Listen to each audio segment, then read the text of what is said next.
Marc, nous sommes dans le vignoble jurassien sur les contreforts des montagnes du Jura. Quel est le lien entre nos vins, les montagnes et les fromages du Jura? Pour moi, Christophe, le lien, c'est la terre.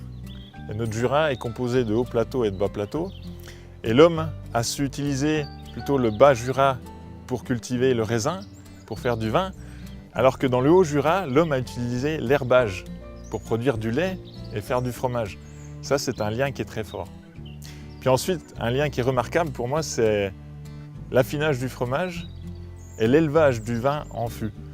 Quand on regarde un comté, par exemple, un comté, il peut vieillir pendant 4, 6, 12, 18, 24 mois.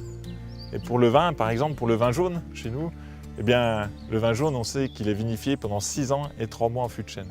Ça, c'est un lien qui est formidable aussi. Les fromages et les vins du Jura ont un point commun, cette incroyable palette aromatique.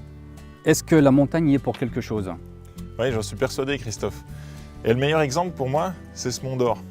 Ça, c'est un fromage qui est issu du haut du massif jurassien et qui est sorti de l'hiver jurassien. Il y a un savoir-faire d'homme ici. On a le savoir-faire du fromager pour fabriquer et il y a le savoir-faire aussi de la boisellerie. L'homme a su utiliser dans le Haut-Jura l'épicéa pour sangler ce fromage qui est très onctueux, comme on peut le voir. Tu vois. Il a su utiliser ce savoir-faire de boisellerie pour mettre une sangle d'épicéa autour.